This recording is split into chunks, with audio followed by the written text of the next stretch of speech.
Hey guys, this is TheFrXion here, Tank12, how would call me. I don't really care. Welcome back to World of Tanks. Oh, shoot. Wait, I'm in the wrong game. You can see we're playing War Thunder and it's an almost full premium lineup. And I thought it would be funny to actually be playing War Thunder and be running around in the OF40, or also known as the OF40 Lione. Or, yeah, pretty much the tank that Wargaming have introduced just a couple of weeks ago. And yeah, this thing has been in War Thunder for a while now, and it's certainly a really cool tank. Very, very fast. It has not an autoloader, but quite a few rounds in the ready rack. Armor is horrendously bad, sadly. It does have a coaxial 50 caliber machine gun on top, which is very good against any kind of, helicopters, incoming planes, just to strafe them or give them a little bit something to sting them when they are trying to get you out of the air. But what is really cool is that this tank has a laser rangefinder. That's something you'll find later down in the higher BRs in War Thunder, and it allows you to pinpoint exactly how far a target is away. Some tanks later down the line do also have like laser rangefinders and laser detection systems, so they exactly know when somebody is targeting them with their laser rangefinders. So that's pretty damn insane, if you ask me. So right there we get the very first kill. It's a Torm 3. It's also a premium vehicle, 8.0 battle rating. A very disgusting one because it has a very crazy big magazine, and it does a lot of damage when you run into one of these bad boys.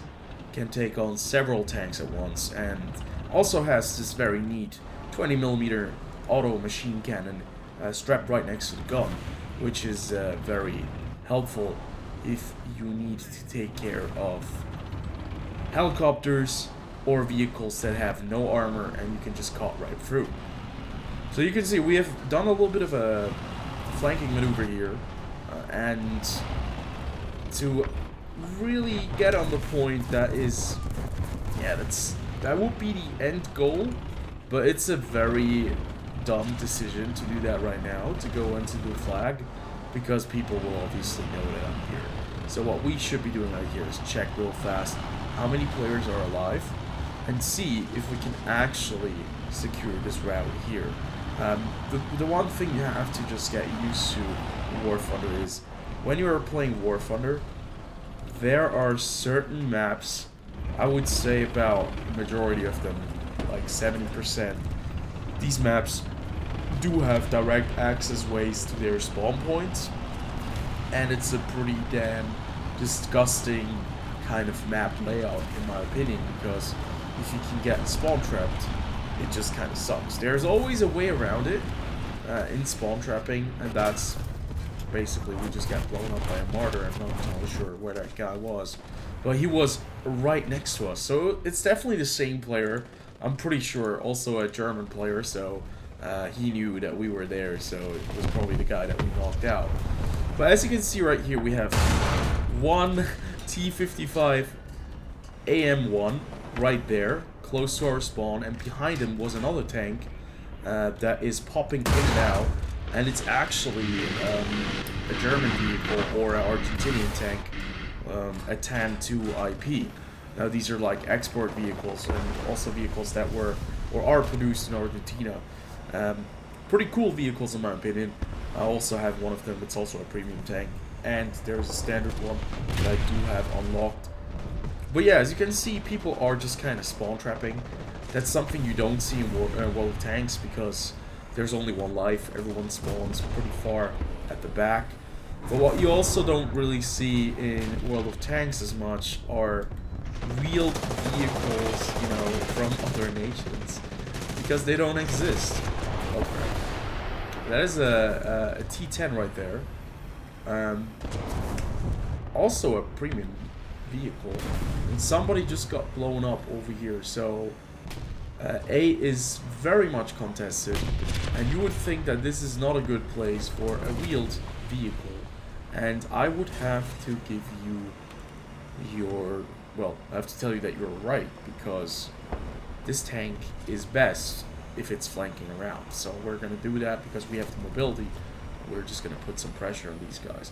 But it's not a very good sign if there's already a dead tank right next to like the entryway that we have to go through. But one of the things you have to know is that this is advanced to the Rhine. It's like supposed to be Cologne, the city of Cologne. Right there is like the big church, Cologne. And this is a really cool map. I think it's a well balanced map, and the fighting is always very intense in city maps in War Thunder. So that's why I like to play it. But that also means that every single corner can be like manned by somebody, and you have to be really cautious of what you're doing when you are playing this map. So what we are going to be doing right now is we're going to die because there's a tank that is just camping in the corner, and he is right there. So now we're in a bit of a predicament because we still have we have an Ariete, which is a improved M60, but you know what, we're gonna just respawn in the OF40, and we're just gonna try our luck again in the middle. Now, one thing you have to kind of focus on in War Thunder is sound. Now, I'm not really having any headphones on, so I'm mostly looking at the map, and I am kind of using my map awareness, my situational awareness, but it hasn't really worked out. We know there's a heavy tank close to B, now currently capping B, but since I'm not using headphones, I don't hear the engines very well. Oh, there he is. I thought we just saw that. We just got a Leo A1, which is a Leopard 1 with a 120mm gun. It's an L44 gun that you also have on the Leopard 2, on the very first iteration of the vehicle, all the way to the, I think, version 5, the A5.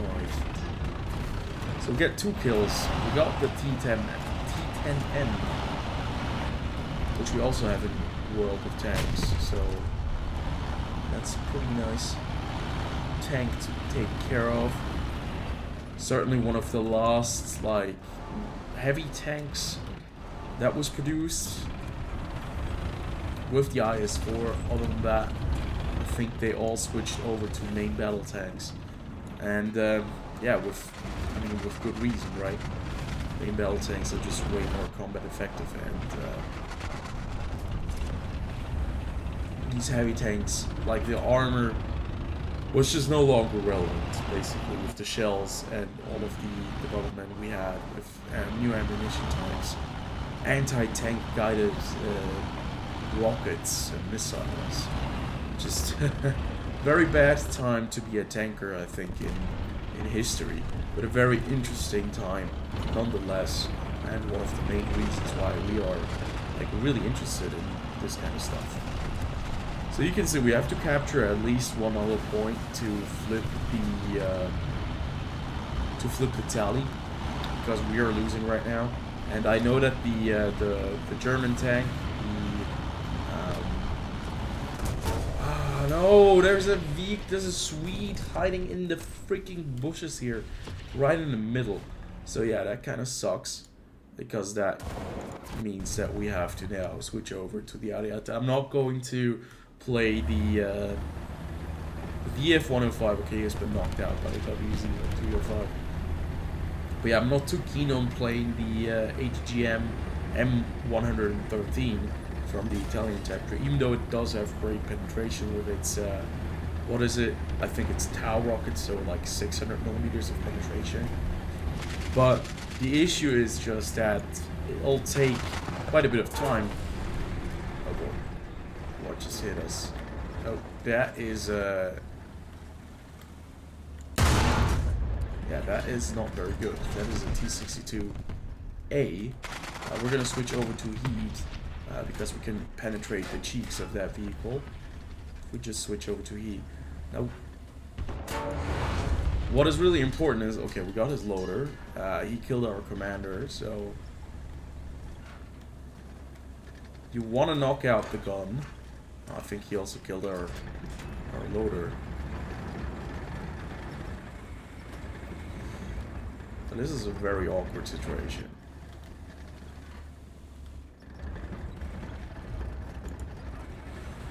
The thing here is that you can see these players are kind of trying to camp the spawn just so they can catch everyone off guard who is trying to get into the fight. And this is a very easy way to pick off vehicles that are trying to get into the fight, because you're putting quite a bit of pressure onto them. I think War Thunder is quite okay. Nice, we get the kill assist because we actually did damage to him, and we can now move on further. But War Thunder is a very tactical game in some sense, but also in another sense it's just having sometimes the patience to wait around and knowing your opponent's vehicle. And most of the time, War Thunder is just based on a lot of luck and merit. Things that just kind of happen. You just have to expect. Okay, so there's nobody sitting there. Oh, God.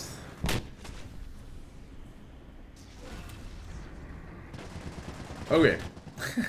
Turns out we had a Gepard sitting right in that corner again. And he got us the second time, and we weren't the only guys he got. But, you know, that's just when you don't have information. And since I'm not using my headphones, that Gepard absolutely shredded us to bits. You can see his 7 kills, 7 assists, and he is doing pretty damn well for himself. Also, yeah, he's playing one of the most hated tanks in the game. Well, no, it's not most hated, but it's a pretty cool vehicle in my opinion.